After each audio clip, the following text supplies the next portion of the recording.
এই আয়াত নিয়ে আমি বেশ কয়েকদিন থেকেই চিন্তা করছিলাম, কিন্তু এটা নিয়ে খুতবা দেওয়ার বা এটাকে নিয়ে আমার চিন্তাভাবনা প্রকাশ করার কোনো সুযোগ হয়নি। বেশ কিছুদিন ধরেই আমি এই আয়াত নিয়ে চিন্তা করছিলাম, কারণ সামাজিক যোগাযোগের মাধ্যমে বা বিশ্বের বিভিন্ন দেশের মানুষজনের সাথে সরাসরি সাক্ষাতের মাধ্যমে আমার অনেক মানুষের সাথে আলাপ হয়েছে। মানুষজন তাদের চ্যালেঞ্জ বা প্রশ্ন নিয়ে আসে। আপনাদেরকে আমি প্রথমে কি ধরনের আলাপচারিতার কথা বলছি সে সম্পর্কে কিছুটা ধারণা দিয়ে তারপর কেন আমি এই আয়াতটা আমাদের সকলের মনে রাখা উচিত সেটা জানাতে চাই। আমরা এখন এমন এক সময়ে বাস করছি যখন আমরা অনেক বিভ্রান্তির ধাঁধায় পড়ে আছি। আমাদের সকলের অনেক প্রশ্ন আছে। উদাহরণস্বরূপ, মানুষ অনেক কঠিন পরীক্ষার মধ্য দিয়ে যাচ্ছে তাদের ব্যক্তিগত জীবনে।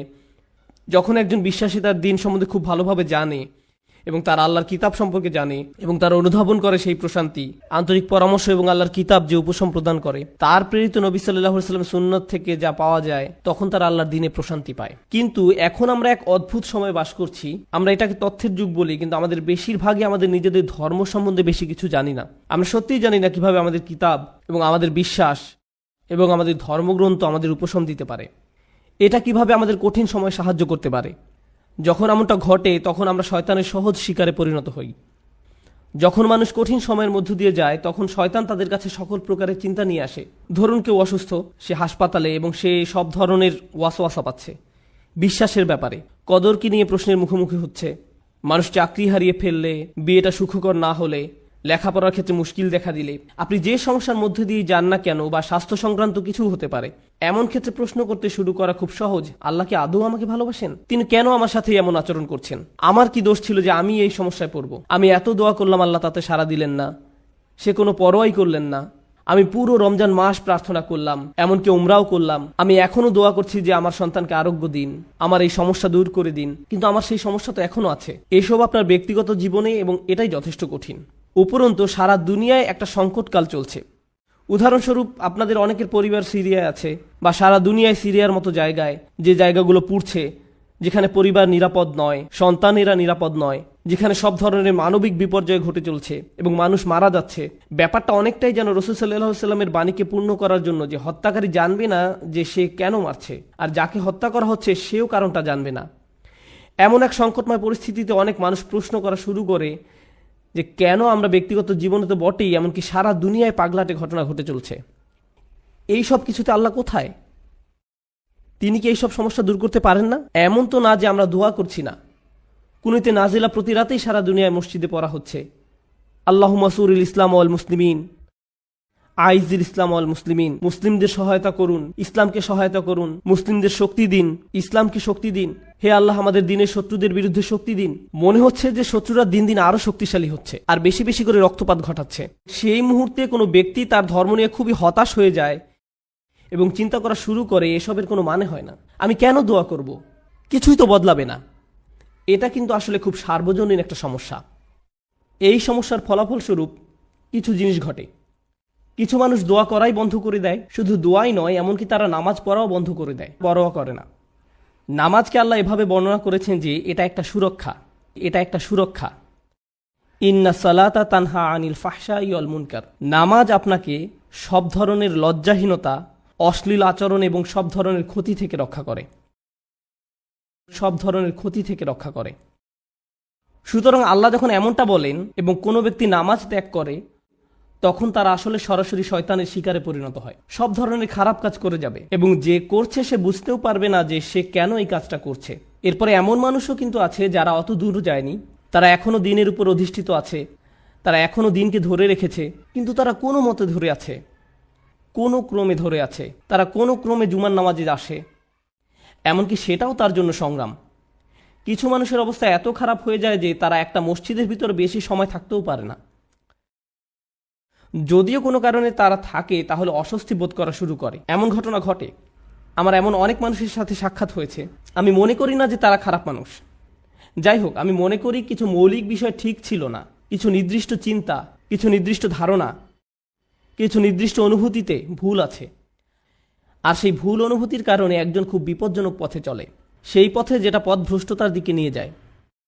এদিকে সূরা হাজের শুরুতে আল্লাহ আযজা ওয়া জাল্লা বলছেন সেই সব মানুষের কথা যাদের কাছে মানুষকে পথভ্রষ্ট করার কার্যপ্রণালী আছে, খারাপ মানুষ যারা কোনো জ্ঞান ছাড়াই আল্লাহর বিরুদ্ধে তর্ক করে, এরা আর কিছু চায় না। মাই ইউজাদিলু ফিল্লাহি বিগাইরি ইলমিন ওয়ালা হুদাও ওয়ালা কিতাবিম মুনির। কোনো ব্যক্তি আল্লাহর ব্যাপারে তর্ক করে, বিতর্ক করে এবং ধর্মকে ঘৃণা করে এবং আল্লাহকে ঘৃণা করে, নবী সাল্লাল্লাহু আলাইহি সাল্লামকে ঘৃণা করে এবং তাদের কোনো ধারণাই নাই যে তারা কেন বিতর্ক করছে, পথ নির্দেশনাও নেই, কোনো আলোকিত চিন্তার আলোকেও তারা কাজটা করে না, অভিযোগ করার জন্যই অভিযোগ করা। সেই ধরনের মানুষগুলোর জন্য শুধু এটা যথেষ্ট নয় যে তারা বিভ্রান্তিতে আছে, তাদের আসলে অন্য কাউকে ভুল পথে পরিচালিত করতে হবে। সেটা একদল মানুষ। কিন্তু এই দলের মানুষদের নিয়ে আমি আজ কথা বলবো না। আমি কথা বলবো এর পরের যে দল, তাদের নিয়ে, যারা কিনারায় আছে, আক্ষরিকভাবেই যারা প্রান্তে আছে।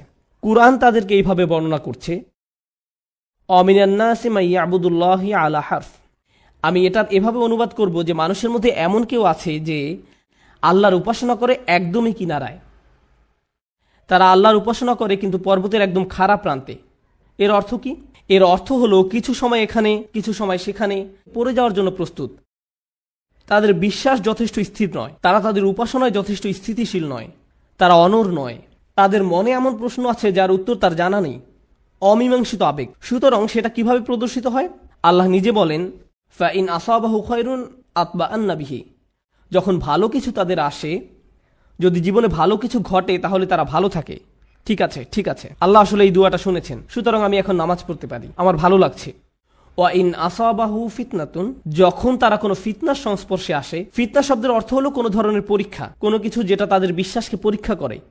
সুতরাং আল্লাহ খাইরের বিপরীত শব্দ শার ব্যবহার করেননি, এখানে শব্দটি হবে শার। সুতরাং আপনি হয়তো আশা করছিলেন যে আল্লাহ বলবেন ফাইন আসাবাহু খায়রুন ইতমাআন্না বিহি ওয়াইন আসাবাহু শাররুন। না, ওয়াইন আসাবাতহু ফিতনাতুন। কেন এই শব্দটি গুরুত্বপূর্ণ? কারণ আল্লাহ আমাদেরকে জানাচ্ছেন যখন আপনার খারাপ কিছু ঘটে, তখন শুধু আল্লাহ আপনার বিশ্বাসকে পরীক্ষা করছেন। আল্লাহ শুধু দেখতে চান আপনি কি বিশ্বাস করেন এক আল্লাহকে যে আপনাকে তখনও ভালোবাসেন, যিনি তখনও আপনাকে গুরুত্ব দেন, তখনও তিনি আর রহমান, তখনও তিনি আর রাজিক, তিনি তখনও আপনার সব কিছুর যোগান দিয়ে যাচ্ছেন, আপনার যত্ন নিয়ে যাচ্ছেন, যদিও আপনি তা দেখতে পান না, যদিও আপনার মনে হচ্ছে যেন আপনার সামনে সমস্যার স্তূপ। আর শয়তান চায় যে আপনি প্রশ্ন করুন আল্লাহ কোথায়, সে চায় যে আপনি প্রশ্নটি করুন। তাই আল্লাহ আপনাকে অনেক সময় এমন পরিস্থিতি ফেলতে চান এটা দেখার জন্য যে আপনার বিশ্বাস কতটা পাকাপোক্ত। এই দিনের শুরু কিন্তু আল্লাযিনা ইউমিনুনা বিল গায়ব, তারা এমন এক আল্লাহকে বিশ্বাস করে যাকে তারা দেখতে পায় না। এর অর্থ শুধু এই নয় যে আমরা আল্লাহকে দেখতে পাই না, পরিকল্পনাও দেখতে পাই না। আল্লাহ আপনাকে বলে দেন না যে তোমার দিনটা এভাবে যাবে, তুমি এখন কঠিন সময়ের মধ্য দিয়ে যাচ্ছ, কিন্তু সহজ সময় আসছে কয়েক সপ্তাহ বা কয়েক বছর বা কয়েক ঘন্টার মধ্যেই। আমরা জানি না যে পরবর্তী মিনিটেই পরিস্থিতি ভালো হবে নাকি আরো 10 বছর লাগবে, আমরা কিছু জানি না। আল্লাহ সেটা বলবেন না।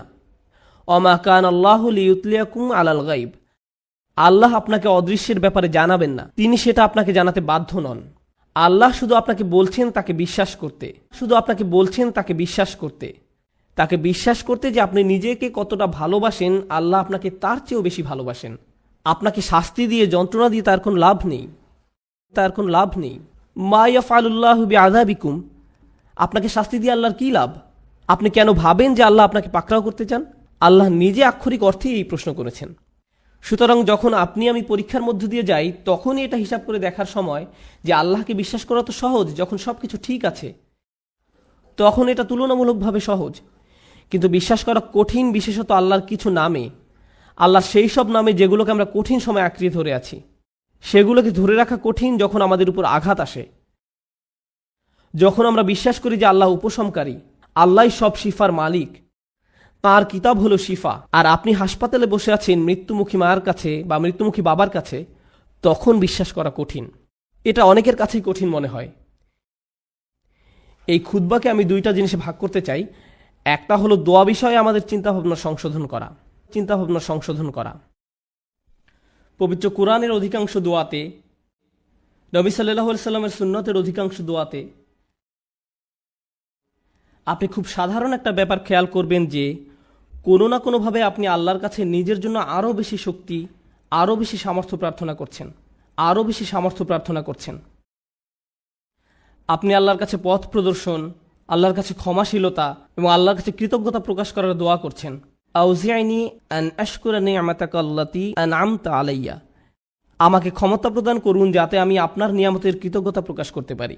আমি আপনাদের একটা উদাহরণ দিব যা দ্বারা আপনাদের বুঝতে সহায়ক হবে যে আমি আসলে কি বোঝাতে চাচ্ছি।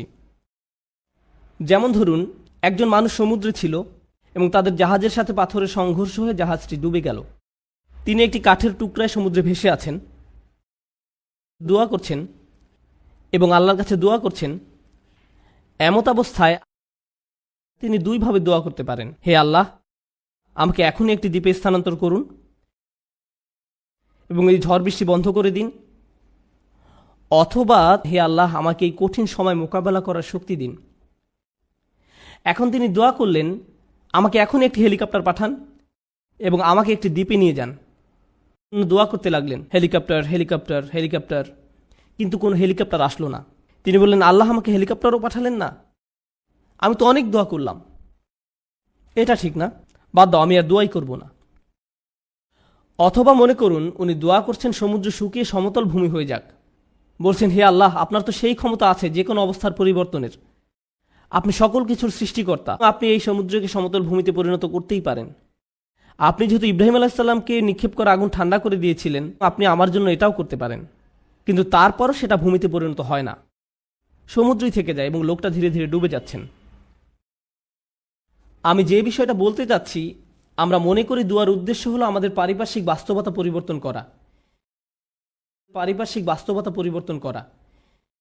কিন্তু যদি আপনি কুরআন এবং সুন্নাহর দোয়াগুলো অধ্যয়ন করে থাকেন, তবে আপনি খেয়াল করে দেখবেন যে পরিবর্তন আপনি যা চাইবেন তা একান্তই নিজের জন্য। হে আল্লাহ, আমি একটা কঠিন সময়ের মধ্যে দিয়ে যাচ্ছি, এটা কাটিয়ে ওঠার সক্ষমতা দান করুন। কিছু পরীক্ষার্থী একটা সাধারণ পরীক্ষা দিবে, তখন তারা দুই ধরনের দোয়া করতে পারে। একটি হলো, হে আল্লাহ, আমাকে এই বিষয়টি বুঝে নেওয়ার ক্ষমতা দিন, মনোযোগী করুন, আমাকে এমন ক্ষমতা দিন যেন পরীক্ষা দেওয়ার সময় আমি ঘাবড়িয়ে না যাই, অলসতা যেন আমাকে গ্রাস না করে, এভাবে নিজের জন্য দোয়া করা। অথবা তারা এভাবে বলতে পারেন, ইয়া আল্লাহ, আমি জানি এটা একটা মেডিকেল পরীক্ষা, কিন্তু আপনি এটাকে ক্লাস 2 এর অঙ্কর পরীক্ষার মতো সহজ করে দিন, যেন আমার এই সমস্যাই না থাকে। আপনি হয়তো বাস্তবতা বদলাবার জন্য দোয়া করতে পারেন, অথবা নিজের সক্ষমতা বৃদ্ধির জন্য দোয়া করতে পারেন। বেশিরভাগ মানুষ যারা ধর্মবিশ্বাসে দুর্বল, তারা নিজেদের ক্ষমতা বৃদ্ধি বা নিজেদের পরিবর্তন চায় না, এবং আল্লাহর কাছেও তাই চায়। কিন্তু আসলে কি সেই পরিবর্তন হয় না? এবং যখন পরিবর্তন হয় না, তখন তারা আল্লাহকে দোষারোপ করে, কেন আপনি আমার পৃথিবীকে পরিবর্তন করেননি, কেন আপনি সবকিছুকে আমার জন্য সহজ করে দেননি। আপনি যদি চান বাস্তবতা আপনার পক্ষে থাকবে, তাহলে আপনাকে সত্যিকারভাবে শিখতে হবে কিভাবে আল্লাহর কাছে সমর্পিত হতে হয়। এমন নয় যে যখন কিছু প্রয়োজন, কোনো সমস্যা, তখনই আল্লাহর কাছে সাহায্য চান, বরং আপনি আল্লাহর কাছে সব সময় আসবেন, আপনাকে সব সময় তার কাছে সমর্পিত হতে হবে।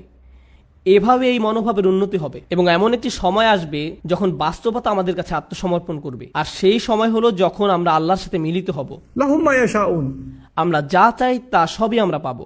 সমস্যা হলো আমরা সবাই এই মুহূর্তে চাই। আল্লাহ বলছেন, আমি তোমাদের সবই দিব, কিন্তু এখন তোমরা কিছু ভালো অভিজ্ঞতা অর্জন করবে এবং কিছুটা পরীক্ষায় পড়বে। আর একমাত্র যে কারণে তিনি আমাদের পরীক্ষায় উপনীত করেন তা হলো তিনি চান আমরা যেন উত্তীর্ণ হই এবং জান্নাতের জন্য যোগ্যতা অর্জন করি, কারণ এই কষ্টকর যাত্রা আমাদেরকে তাঁর সান্নিধ্যে নিয়ে আসবে। পরবর্তী প্রসঙ্গে আসতে পারি, যাতে করে এই আয়াত শেষ করতে পারি। প্রতিবন্ধকতার উদ্দেশ্য। আমরা আমাদের জীবনে কিছু জিনিস চাই। একজন যুবক হয়তো বিয়ে করতে ইচ্ছুক বা একজন যুবতী বিয়ে করতে ইচ্ছুক। আপনি একটা ভালো চাকরি বা বাড়ি চান, আপনি চান আপনার পরিবার ভালো থাকুক, আপনি সন্তানদের ভালোভাবে লালন পালন করতে চান, তাদের জন্য ভালো শিক্ষা, তাদের ভালো বিয়ে দিতে চান। আমাদের জীবনে বিভিন্ন জিনিসের অগ্রাধিকার রয়েছে, এমন জিনিস যা আপনি চাচ্ছেন গত মাস থেকে। আপনি বিভিন্ন জিনিস এই জীবনে অর্জন করতে চান। আল্লাহ তার কিতাবে আমাদের শিক্ষা দেন যে এমন একটা জিনিস আছে, তা যদি তোমরা অর্জন করতে পারো, সেটা হবে তোমাদের জীবনের সবচেয়ে বড় অর্জন। সব ঠিক হয়ে যাবে যদি তোমরা এই জিনিস পাও, এবং সেই জিনিস হলো আল্লাহর নিকটবর্তী হওয়া, আল্লাহর সাথে ভালো সম্পর্ক তৈরি করা, তার সাথে সত্যিকারের সম্পর্ক ও বন্ধন তৈরি করা। কিন্তু সমস্যা হলো, যখন জীবন সত্যি ভালো থাকে, তখন তারা পথভ্রষ্ট হয়ে পড়ে। আপনি তখন ভিডিও গেম থেকে শুরু করে চলচ্চিত্র, তা থেকে সোশ্যাল মিডিয়ার হালচাল, তা থেকে রেস্টুরেন্টে বন্ধু বান্ধবদের সাথে ঘোরাঘুরি, দিন শেষে ঘুমিয়ে পড়েন। আল্লাহকে ভুলে যান, আল্লাহকে মনে রাখেন না, ভুলে যান। এরপর যখন কঠিন সময় আসে, তখন বন্ধুরা আর সাথে থাকে না, খেলাধুলা ভালো লাগে না, গাড়িটাও ভালো লাগে না, কারণ স্বাস্থ্য নষ্ট হয়ে গিয়েছে। আর যখন শরীর অসুস্থ হয়ে পড়ে, কোনো কিছুই আর ভালো লাগে না, খালি তখন মনে হয় যে আমি কখন হাসপাতালের থেকে ছাড়া পাবো। ইস, আমি যদি আবার হাঁটতে পারতাম, মানুষজন আপনার পছন্দের খাবার আনবে, আপনি খেতে যাচ্ছেন না। আপনার পছন্দের মুভি দেখাবে, আপনি দেখতে চান না। আপনি সারাক্ষণ যেসব বিষয়ে মেতে থাকতেন, একটার পর একটার পিছে ছুটে বেড়াতেন, আজ আর কিছুই ভাল লাগে না। কোনো কিছুর প্রতি আজ আপনার কোনো আগ্রহ নেই, কারণ আল্লাহর একটি রহমত আপনার জন্য কিছুটা কমে গিয়েছে। এমত অবস্থায় আপনার জন্য দুইটা উপায় রয়েছে। আপনি যদি এমন মানুষ হন যাদের অবস্থান বিশ্বাসের একেবারে প্রান্ত সীমায়, আপনি আল্লাহকে দোষ দেওয়া শুরু করতে পারেন, আপনি কেন আমাকে এই বিপদে ফেললেন। অথবা এই বিপদের সময় আপনি আমাদের জীবনের সবচেয়ে শ্রেষ্ঠ সম্পত্তি অর্জন করতে পারি, আর সেটা হলো বিনম্রতা এবং আল্লাহর অধিক নিকটবর্তী হওয়া। এভাবে আত্ম উপলব্ধি করা যে যখন আমি সুস্থ এবং সম্পদশালী ছিলাম, সবকিছু ঠিক ছিল, তখন আমি বুঝতে পারিনি যে তখন একজন আমাকে সবকিছু প্রদান করে যাচ্ছিলেন। আল্লাহ আমাকে প্রতি মুহূর্তে যোগান দিয়েছিলেন। আমি এর কোনো কিছুরই যোগ্য ছিলাম না।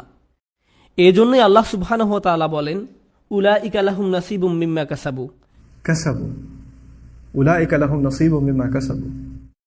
আল্লাহ ফাদলের কথাও বর্ণনা করেছেন, অবতাগু মিন ফাদলিল্লাহ। আল্লাহর অনুগ্রহ তালাশ করো। আপনি কিছু উপার্জন করতে পারেন না, আপনি যা কিছুই পান তা আপনার প্রতি আল্লাহর অনুগ্রহ মাত্র।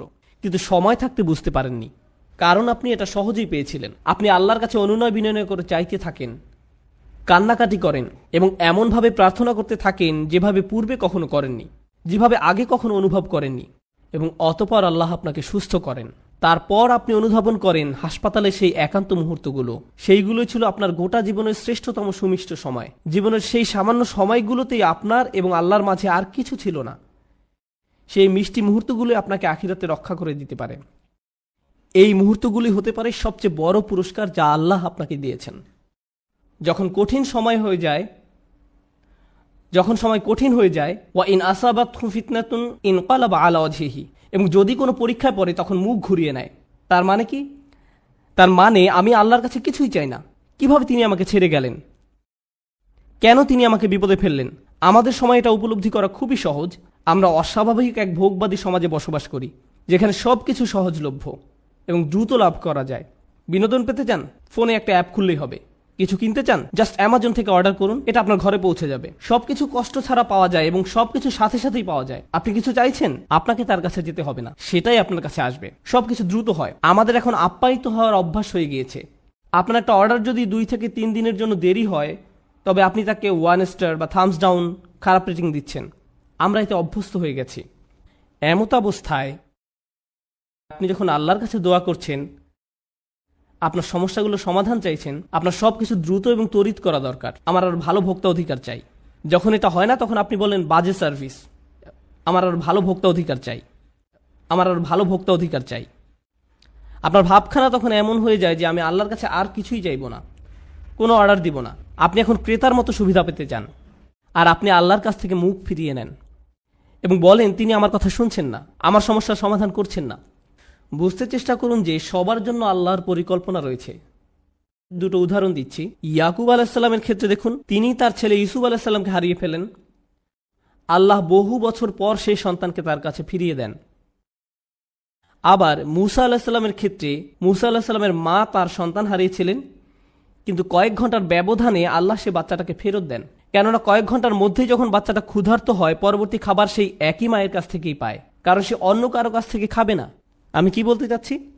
এই জগতে আল্লাহ কখনো কখনো নিমেষেই আমাদের বিপদমুক্ত করেন, আবার কখনো বা বহু বছর পরে বিপদমুক্ত করেন, কিন্তু প্রতি ক্ষেত্রেই আল্লাহ ভালোর জন্যই করেন। আমি কি বলতে চাচ্ছি? ভালোর জন্যই করেন।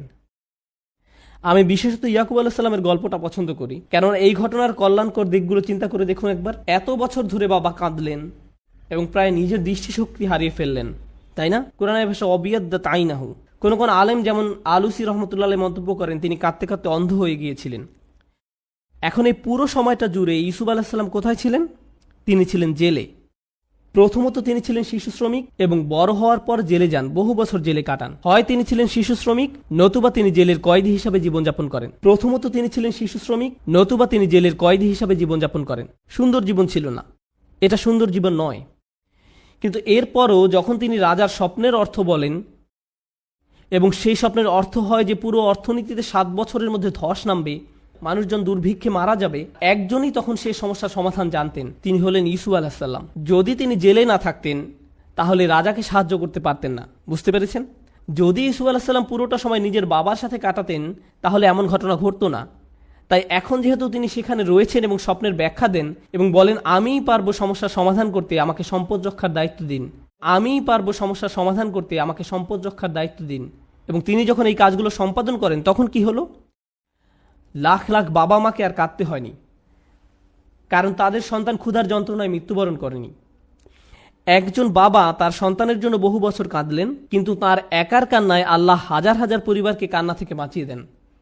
কারণ তিনি যদি অর্থনীতি এবং ফসল না বাঁচাতেন পুরো দেশটাতে খরা হতো, মানুষ দুর্ভিক্ষে মারা যেত এবং যুদ্ধসহ বিভিন্ন সমস্যার সূত্রপাত হতো। কখনো কখনো আপনি যে সমস্যার মধ্য দিয়ে যান সেটা শুধু আপনার নিজের জন্যই কল্যাণকর নয়, সেটা অনেকের জন্য সাদকায় জারিয়া পরিণত হতে পারে। আপনি সেটা জানেন না, কিন্তু আপনার ইমানের অবস্থা যদি নড়বড়ে হয় আল্লাহর উপর আপনার এমন বিশ্বাস থাকবে না। আর তাই এই নড়বড়ে ইমানের কারণেই আপনি আল্লাহর দিক থেকে মুখ ফিরিয়ে নেবেন। তারপর আল্লাহ বলেন খসিরত দুনিয়া ওয়াল আখিরা। যখন মানুষ এমন করে তখন তারা এই দুনিয়া এবং পরকাল উভয়টাই হারায়। এর মানে কি? আপনি যদি নিজেকে ধরে রাখতে পারেন, দেখুন আল্লাহ বলছেন লাকাদ খলাকনাল ইনসানা ফি কাবাদ, নিঃসন্দেহে আমি মানুষকে সৃষ্টি করেছি কষ্ট ক্লেশের মধ্যে। আপনি আল্লাহকে বিশ্বাস করুন আর নাই করুন, আপনার জীবনে চ্যালেঞ্জ থাকবেই। আপনি আল্লাহকে বিশ্বাস করুন আর নাই করুন, জীবিকা উপার্জন করতে আপনাকে প্রচুর পরিশ্রম করতে হবে, অসুস্থতার সাথে লড়াই করতে হবে। এই জীবনটা এমন নয় যে বিশ্বাসীরা এখানে বিলাসী জীবনযাপন করবে আর অবিশ্বাসীরা কষ্টে থাকবে। আল্লাহ সব মানুষকেই কষ্ট ক্লেশের মধ্যে সৃষ্টি করেছেন, তিনি এটাই বলছেন।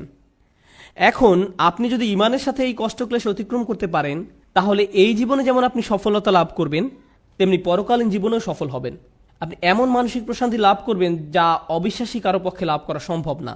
আপনি এবং অবিশ্বাসী দুজনই অসুস্থ, কিন্তু আপনি অসুস্থ থাকা সত্ত্বেও প্রশান্তি লাভ করেন আর সে কোনো প্রশান্তি পায় না। আপনি এবং অবিশ্বাসী দুজনে একই ধরনের অর্থনৈতিক সমস্যায় থাকবেন, একই ক্ষুধায় থাকবেন, তারপরেও আপনার অন্তর প্রশান্ত। এত কিছুতে আল্লাহ আপনাকে শান্তি দিচ্ছেন, পুরস্কৃত করছেন, শান্তি দিচ্ছেন। তিনি এখনও আপনাকে রক্ষা করছেন। যারা বিপদে পড়লে আল্লাহর দিক থেকে মুখ ফিরিয়ে নেয় তাহলে আপনি এই দুনিয়ায় শান্তিও হারাবেন, তো আখিরাতে তো হারাবেনই। খসিরাত দুনিয়া ওয়াল আখিরা। আল্লাহর নিকট এই বলে দোয়া করি, রব্বানা আতিনা ফিদ দুনিয়া হাসানা ওয়া ফিল আখিরাতি হাসানা। হে আমাদের রব, আমাদের দুনিয়ায় হাসানা দান করুন এবং পরকালের হাসানা দান করুন।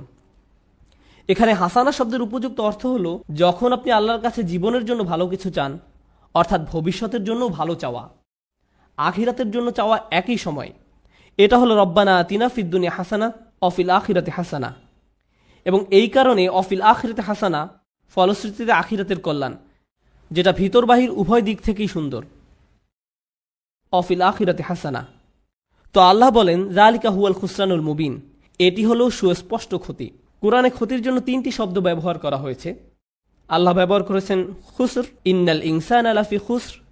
তিনি ব্যবহার করেছেন খাসারান এবং খুসরান। খুসরান হলো মাজদার, সিগাতুল মুবালাগা, চরম পর্যায়ের ক্ষতি, কল্পনাতীত ক্ষতি।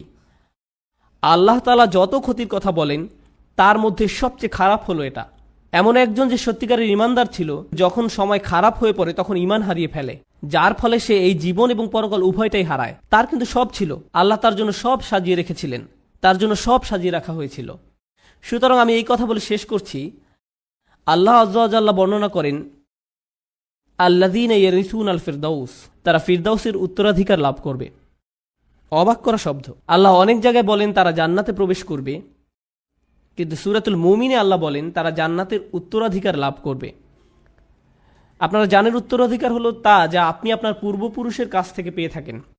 আপনার পরিবার এটার মালিক ছিল।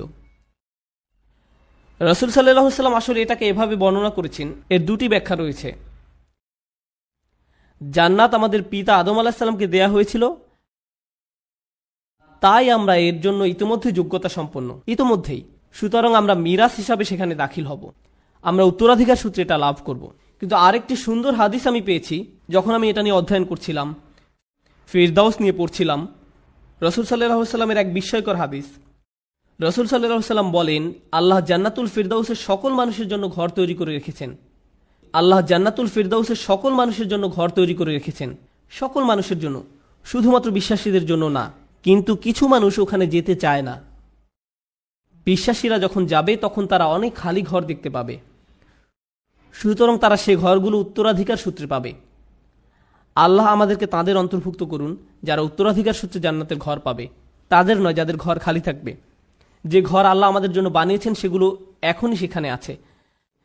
আপনার প্রতি আল্লাহর প্রত্যাশা রয়েছে যে আপনি সর্বশ্রেষ্ঠ জান্নাতে প্রবেশ করতে পারবেন, সুতরাং এটা নষ্ট করবেন না। দুর্বল ঈমান নিয়ে থাকবেন না, আল্লাহর প্রতি নিজের বিশ্বাস হারাবেন না। জীবনের কঠিন সময়গুলোকে এভাবে দেখুন, আল্লাহ দেখতে চান আপনি সেই ঘরগুলোর জন্য কতটুকু মূল্য দিতে চান। আল্লাহ আমাদের কঠিন সময়গুলো তার সহায়তায় পার করার তৌফিক দিন, এবং যাতে আমরা কখনোই কোনো পরিস্থিতিতেই তার উপর থেকে বিশ্বাস না হারাই। বারাকাল্লাহু লি ওয়া লাকুম। আসসালামু আলাইকুম ওয়া রাহমাতুল্লাহি তাআলা ওয়া বারাকাতুহু। আমার জীবনে বহুদিন ধরে আমি লেকচার দিয়ে আসছি, আর বক্তব্য চলাকালে শ্রোতারা নিজেদের মধ্যে কথা বললেও আমি বক্তব্য দিতে অভ্যস্ত। তাছাড়া আমি আরও একটা বিষয়ে অভ্যস্ত হয়ে পড়েছি, সেটা হলো আমরা মুসলিমরা মাশাআল্লাহ কখনো কখনো আমরা ভদ্রতার ভালো কোনো পরিচয় দিতে পারি না। মানুষ জুমার খুতবার সময় কথা বলতে পারলে লেকচারের সময় কথা বলা তো তেমন কোনো বিষয়ই না। তবে একটা কৌশল আছে যা হয়তো আপনাদের উপকারে আসতে পারে। আপনি যখন কাউকে অযথা কথা বলতে দেখবেন তাদের দিকে তাকাবেন। আপনি কাউকে অযথা কথা বলতে দেখলে শুধু তাদের দিকে তাকাবেন। বোনেরা, আপনাদের স্বামীরা দেরি করে বাসায় ফিরলে আপনারা যেভাবে তাকান ঠিক সেভাবে তাকিয়ে থাকবেন। আপনারা এভাবে তাকানোতে অভ্যস্ত। ভাইয়েরা, আপনারা হাস্যকর কিছু দেখলে যেভাবে তাকান সেভাবে তাকাবেন। আপনি দেখবেন খুব তাড়াতাড়ি সব শান্ত হয়ে গেছে। বিশেষ করে বোনদের দিক থেকে আমি অন্তত 1000 বার দেখেছি। এটা আসলেই ভালো কাজ করে। আচ্ছা, যাই হোক, আমাকে বলতে বলা হয়েছে। আমার মনে হয় না আমি খুব বেশি সময় নিব, হয়তো 20 মিনিট, এবং আমি কথা রাখতে চেষ্টা করব ইনশাআল্লাহ তাআলা। আপনাদের সাথে আমি কিছু বিষয় শেয়ার করব যা আমি খুবই গুরুত্বপূর্ণ বলে মনে করি। আলহামদুলিল্লাহ, অতি সম্প্রতি পৃথিবীর বিভিন্ন স্থানে আমার ভ্রমণের সুযোগ হয়েছে। মধ্যপ্রাচ্যে যাওয়ার সুযোগ হয়েছে, মালয়েশিয়া যাওয়ার সুযোগ হয়েছে আলহামদুলিল্লাহ, এরপর সিঙ্গাপুর, ইউরোপের কিছু জায়গায়, তারপর যদিও কানাডা তেমন বিবেচ্য নয়, আচ্ছা যাই হোক, কানাডায়ও গিয়েছি, এরপর মেক্সিকো। দেখুন, আপনি যখন বিভিন্ন জায়গায় ভ্রমণ করবেন আপনার দৃষ্টিভঙ্গির পরিবর্তন হবে। আপনি বুঝতে পারবেন যে প্রথমে আপনার মনে হয় আমেরিকায় আমাদের সমস্যাগুলো অথবা আমেরিকার তরুণদের সমস্যাগুলো কিংবা মুসলিম সমাজের সমস্যাগুলো একেবারেই ভিন্ন, অন্যান্যদের চেয়ে আমাদের সমস্যাগুলো কত আলাদা। কিন্তু আপনি যখন বিভিন্ন দেশে ভ্রমণ করবেন আপনি বুঝতে পারবেন যে হ্যাঁ, সমস্যাগুলোর মধ্যে ভিন্নতা ঠিকই আছে, কিন্তু প্রকৃতপক্ষে মানবজাতি হিসেবে বিভিন্নভাবে আমরা একই সমস্যায় ভুগছি। মানুষ হিসেবে আমরা সবাই মূলত একই সমস্যাতেই ভুগছি। এবং বর্তমানে মানব সমাজ যে সমস্যাগুলোর সম্মুখীন হচ্ছে এর মধ্যে কিছু বড় সমস্যা নিয়ে আমি আলোচনা করতে চাই। এটা সম্পূর্ণ আমার ব্যক্তিগত অভিমত। এই ব্যাপারে আমার সাথে আপনাদের একমত হওয়া জরুরি নয়, এবং এরপর আমি আপনাদের সাথে কোরআন থেকে এর সমাধানের বিষয়ে কথা বলবো। এই বিষয়গুলোই আজ আমি আপনাদের সাথে শেয়ার করতে চাই ইনশাআল্লাহ। দেখুন, ব্যক্তিগতভাবে আমি বিশ্বাস করি আমাদের বর্তমান সময়ের সবচেয়ে বড় সমস্যাগুলোর গোড়া মূলত একটাই, লোভ। মানুষের সবচেয়ে বড় সমস্যা হল ক্রমবর্ধমান এবং অনিয়ন্ত্রিত লোভ ও স্বার্থপরতা। এই লোভ আমাদেরকে এমন দিকে নিয়ে যাচ্ছে, যেমন ধরুন ব্যবসা বাণিজ্যের ক্ষেত্রে এই লোভ বড় বড় প্রতিষ্ঠানগুলোকে এমন একটা পরিস্থিতিতে নিয়ে গেছে তারা শুধু লাভের কথাই চিন্তা করে, আর বছরের পর বছর কিভাবে তাদের ব্যবসার আয় বৃদ্ধি করবে সেই চিন্তা করে। এবং এমনটা করতে গিয়ে সমুদ্রের একটা সম্পূর্ণ অংশ কি ধ্বংস হয়ে যাচ্ছে, নাকি একটা পুরো গ্রাম উজাড় হয়ে যাচ্ছে, নাকি এর মাধ্যমে পাহাড় ধ্বংস হয়ে যাচ্ছে, অথবা এটি শুধু পরিবেশের গঠনগত ক্ষতি করছে তাই নয়, বরং সমগ্র পৃথিবীর সামাজিক এবং অর্থনৈতিক পরিবেশের ক্ষতি করছে, তারা এসবের কোনো কিছুই তোয়াক্কা করছে না, কারণ দিন শেষে এর মাধ্যমে তারা লাভ করতে পারছে। তাহলে পৃথিবীর সমস্ত দুর্নীতির একটা বড় অংশ, রাজনৈতিক দুর্নীতি বলেন বা পরিবেশগত দুর্নীতি, যা খুবই আশঙ্কাজনক, তাই না? এই সব কিছুর মূল কারণ হচ্ছে অনিয়ন্ত্রিত, লাগামহীন এবং অপ্রতিরোধ্য লোভ। এটাই মূল কারণ। আমি ব্যক্তিগতভাবে বিশ্বাস করি এটাই বর্তমান বিশ্বের অনেক অনেক অনেক সমস্যার কেন্দ্রবিন্দু। আপনি যদি লোভ সম্পর্কে কোরআন থেকে গবেষণা করেন আপনি দেখবেন আল্লাহ আযজা জাল্লা বেশ স্পষ্ট ভঙ্গিতে এর বর্ণনা দিয়েছেন। তিনি বলছেন, অমাইয়ুকা শুহা নাফসিহি ফাউলাইকা হুমুল মুফলিহুন। আয়াতটির ভাষা খুবই ইন্টারেস্টিং। আল্লাহ বলছেন যাদেরকে তাদের অন্তরে বিদ্যমান লোভ থেকে রক্ষা করা হয়েছে। অন্যভাবে বলতে গেলে আল্লাহ এই সত্যের ঘোষণা দিচ্ছেন যে প্রত্যেক মানুষের মধ্যে কি আছে? লোভ আছে। আমরা সবাই লোভী। বিষয়টা এমন না যে কিছু মানুষ লোভী আর কিছু মানুষ লোভী নয়। প্রকৃতপক্ষে আমরা সবাই লোভী। এবং এরপর আল্লাহ বলছেন অমাইয়ুকা, যা প্যাসিভ ফর্ম। এর মাধ্যমে বলা হচ্ছে যে ব্যক্তিকে এই লোভ থেকে রক্ষা করা হয়েছে। অর্থাৎ আমার অন্তরের ভিতরে এমন কিছু একটা আছে এবং আমি নিজে আমাকে এর থেকে সুরক্ষিত রাখতে পারি না। ইয়ানি লাম ইয়াকুল ওয়া ইয়াত্তাকি শুহা নাফসিহি, যে ব্যক্তি তার অন্তরের লোভ বা সংকীর্ণতা থেকে নিজেকে রক্ষা করতে পারবে। আমি যদি বলি, মনোযোগ দিয়ে শুনুন, আমি যদি বলি আমি আমাকে রক্ষা করতে সক্ষম, এখানে রক্ষা করার কাজটি কে করছে? আমি নিজে। আমি নিজে কাকে রক্ষা করছি? আমার নিজেকে। কিন্তু আমি যদি বলি আমাকে রক্ষা করা হয়েছে, এই ধরনের বাক্যে রক্ষা করার কাজটা কে করছে? অন্য কোনো ব্যক্তি, এমন কেউ যার কথা উল্লেখ করা হয়নি। এই আয়াতে আল্লাহ বলছেন তোমাদেরকে অবশ্যই বাইরে থেকে নিরাপত্তা দিতে হবে, বাইরের কাউকেই আসতে হবে যে তোমাদেরকে তোমাদের মনের গভীরে থাকা লোভ থেকে রক্ষা করবে, এবং তোমাদের কাছ থেকে লোভ সংকীর্ণতা কখনো আলাদা করা যায় না। এই জন্যই কোরআনের ভাষায় আমরা এমনটা পাই না আশুহা ফি নফসিহি অথবা আশুহা লি নফসিহি, বরং এটা ছিল শুহা নফসিহি। এর মানে হলো, ব্যাকরণের শিক্ষার্থীদের জন্য বলছি, এটা একটা ইদাফ, এখানে একটা মুদাফ এবং মুদাফ ইলাই আছে, এবং এই দুইটা শব্দ পরস্পরের সাথে দৃঢ়ভাবে জুড়ে আছে। আপনি একটা মুদাফকে মুদাফ ইলাই থেকে আলাদা করতে পারবেন না। আল্লাহ বলছেন মানুষ কখনোই তাদের নিজেদেরকে লোভ থেকে পৃথক করতে পারবে না। এমন কোনো একটা দিন আসবে না যেদিন আপনার ঈমান এতটাই সুউচ্চ থাকবে এবং আপনি আর কোনো লোভ অনুভব করবেন না। এমনটা কখনোই হবে না। প্রত্যেকটা দিন আমাকে আপনাকে লোভের বিপরীতে নিজেদেরকে আত্মরক্ষা করে যেতে হবে। এটা একটা সার্বক্ষণিক সংগ্রাম। আমি শুরু করেছিলাম বড় বড় প্রতিষ্ঠানের কথা, পৃথিবী দূষণ এবং ধ্বংসের কথা বলে। এখন আসুন বিষয়টাকে আমরা আমাদের ঘরের কাছাকাছি নিয়ে যাই। প্রতিটি মাই লোভী, প্রতিটি বাবাই লোভী, প্রতিটি ছেলে সন্তান লোভী, প্রতিটা কন্যা সন্তান লোভী। একটা বাচ্চা বলে, তুমি গত সপ্তাহে আমাকে একটা খেলনা কিনে দিয়েছ, আমি এখন আরেকটা চাই। জানেন, আমার ছেলে একটা সৈনিক কিনতে চেয়েছে, আমাকে বলেছে নিনজা টার্টেলের নতুন একটা সৈনিক কিনে দিতে। ঠিক আছে, কারণ তারা তাদের পুরাতন সৈন্যগুলো পরিবর্তন করেছে, এখনকারগুলো আরো বিদঘুটে। এখন তাদের চোখগুলো কেমন জানি উন্মাদের মতো, মাথাটা কঙ্কালের মতো, কিন্তু সে এই নতুন সৈনিকই চায়। সে টিভিতে নতুন নিনজা টার্টেল দেখেছে, তাই সে আমাকে বলল, বাবা আমাকে নতুন একটা সৈন্য কিনে দাও। আচ্ছা, আমি তাকে একটা সৈন্য কিনে দিলাম। আর জানেন, যখন আমি তাকে এটা দিলাম সে যে কি খুশি হয়েছিল। তারপর সে আমাকে বলল আরো 3টা সৈনিক চাই, কারণ প্রত্যেকটা টার্টেলের জন্য আমার একজন একজন করে সৈনিক লাগবে। দেখো, 4 জন মিলে শুধুমাত্র একজন সৈনিকের সাথে লড়াই করতে পারবে না। ইন্না লিল্লাহি ওয়া ইন্না ইলাইহি রাজিউন, এটা হতে পারে না। লড়াইটা অবশ্যই ন্যায্য হওয়া উচিত, তাই না বাবা? এমনকি আপনার 3 বছরের বাচ্চাটারও লোভ আছে।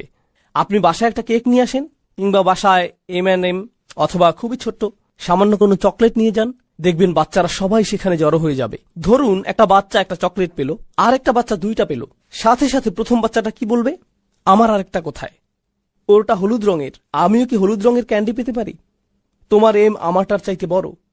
আরে এটা তো বড় হাতের এম, আমারটা কেন ছোট হাতের? সাথে সাথে তুলনা, আমারটা কেন ছোট হাতের?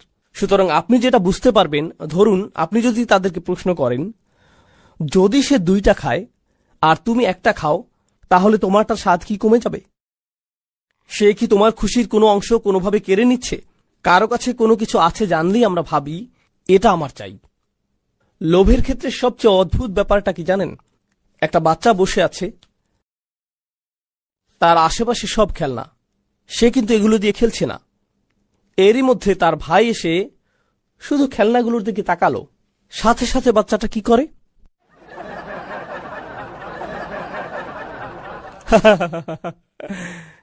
সাথে সাথে আপনি অন্যের সামনে নিজেরটা দখলে নিতে চান, আর যখন সামনে কেউ থাকে না আপনি আপনার জিনিসকে অত পাত্তাই দেন না। জানেন এ থেকে আমরা কি শিক্ষা পাই? আমরা বুঝতে পারি যে আমাদের বেশিরভাগ লোভ মূলত আমাদের পারিপার্শ্বিকতার প্রভাবে হয়।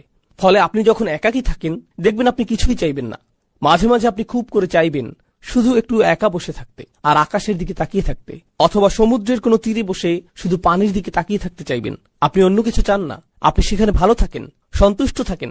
কিন্তু আপনি যখন লোকালয়ে বের হন আর খুব সুন্দর একটা গাড়ি দেখেন, যখন অনেক সুন্দর কোনো এলাকা দেখেন, বড় কোনো বাড়ি দেখেন, যখন আপনি অন্য কোনো শহরে ভ্রমণ করেন যেখানকার আবহাওয়া ডালাসের চাইতে অনেক অনেক ভালো এবং যেটা পাওয়া খুব একটা কঠিন কাজও না, তখন সাথে সাথে আপনার কেমন লাগে? ও, আমার এটা চাই, এটা চাই আমার। এই লোভ শুধুমাত্র পৃথিবীকেই কলুষিত করে না, বরং পরিবারগুলোকেও কলুষিত করে। এটা পরিবারগুলোকে কলুষিত করে, সমাজকে দূষিত করে। তাছাড়া লোভ শুধুমাত্র টাকা পয়সার সাথে সম্পৃক্ত নয়, লোভ হলো জীবনের সব কিছুতে আপনার পাওনা অংশের চেয়ে বেশি কিছু চাওয়া। আপনি যদি ভাইস প্রেসিডেন্ট হন, আপনি প্রেসিডেন্ট হতে চান। আপনি সহকারী শিক্ষক হলে অধ্যক্ষ হতে চান। আপনি অধ্যক্ষ হয়ে থাকলে আরো বড় প্রতিষ্ঠানের অধ্যক্ষ হতে চান। আপনি যদি কোথাও তত্ত্বাবধায়ক হয়ে থাকেন এবং সেখানে যদি আরো কোনো তত্ত্বাবধায়ক থাকে, আপনি চান প্রধান তত্ত্বাবধায়ক হতে, ঠিক না? আপনি যদি এমএসএ তে সেক্রেটারি পদে থাকেন, আপনি সভাপতি হতে চাইবেন। সবাই উপরে উঠতে চায়। আপনি যদি কোনো প্রতিষ্ঠানের একেবারে প্রাথমিক স্তরে কাজ পেয়ে থাকেন, খুব শীঘ্রই আপনি ম্যানেজার হতে চান। আপনি নিজের জন্যই এমনটা করতে চান। আপনি নিজেকে উপরে ওঠার জন্য ঠেলতেই থাকেন, এক অবস্থানে তৃপ্ত থাকেন না। আপনি দেখবেন পৃথিবীর অনেক ধনী মানুষেরা মূলত পৃথিবীতে সবচেয়ে দুর্ভোগের জীবনযাপন করে। যারা কোটি কোটি টাকা আয় করেছে, যারা পাগলের মতো টাকা আয় করেছে, এই ধরনের মানুষদের মধ্যে বেশিরভাগেরই জীবন বলতে কিছু থাকে না। তাদের কোনো জীবন থাকে না, পরিবার থাকে না, তাদের ছুটি বলতে কিছু থাকে না। তারা ছুটি নিতে চান না, তারা শুধু উপরে উঠতে চান। তারা মনে করেন তারা ছুটিতে গেলে তাদের ছুটে চলার এই যন্ত্রের গতি কমে যাবে, তাদের কাজে দ্রুত ফিরে আসতে হয়। এবং তারা যদি ছুটিতে গিয়েও থাকেন, সেখানে বসে ইমেইলের উত্তর দেওয়ায় ব্যস্ত থাকেন। তাদের মস্তিষ্ক কখনো বিরতি নেয় না। লোভ আপনার সাথে এমনটাই করে থাকে, আপনাকে একটা দুর্ভোগের জীবন উপহার দিতে পারে। যেভাবে লোভের ফলে পৃথিবী দুর্ভোগের শিকার হচ্ছে, প্রত্যেকটা মানুষ ওইভাবে ভুগছে, এর ফল ভুগছে, দুর্ভোগে ভুগছে। তরুণ প্রজন্মের কিসের লোভ হয় বলুন তো? তরুণদের একটা চাহিদা হলো, দেখুন একটা সময় আমরা সবাই তরুণ ছিলাম, সেই সময়টা কোনো যুগেই পরিবর্তন হয় না। আমি বুঝি না এখন কিসের চল চলছে, আমি জানি না এগুলো, কারণ এখন আমার বয়স হয়েছে, আমি বুঝি না এসব। আমাদের মুরব্বীরাও কিন্তু আমাদেরকে বুঝেন না, তাহলে তারা কিভাবে এখনকার কিশোর আর তরুণদের বুঝবেন? তারা বুঝতে পারবেন না। আজ থেকে 15 বছর পর আপনিও ভবিষ্যতের তরুণদের বুঝতে পারবেন, এমনটা হবে না। তখন আপনার সময় পার হয়ে যাবে। কিন্তু সব যুগের তরুণদের মধ্যেই একটা জিনিস অপরিবর্তিত থাকে, আপনি লেটেস্ট জিনিসের সাথে সমান গতিতে চলতে চান। হতে পারে এটা কোনো গ্যাজেট, অথবা কোনো অ্যাপ, নতুন কোনো ডিজাইনের কাপড় হতে পারে, অথবা কোনো পরিভাষা, অথবা ধরুন নতুন কোনো সামাজিক চর্চাও হতে পারে। সেটা যাই হোক না কেন, আপনি একেবারে অত্যাধুনিকটাই চান। নতুন কিছু আসলেই আপনি সেটা চান। নতুন জিনিস মানেই ভালো হবে। আপনি সবার আগে বলতে চান, এই তুমি এটা সম্পর্কে শুনেছ?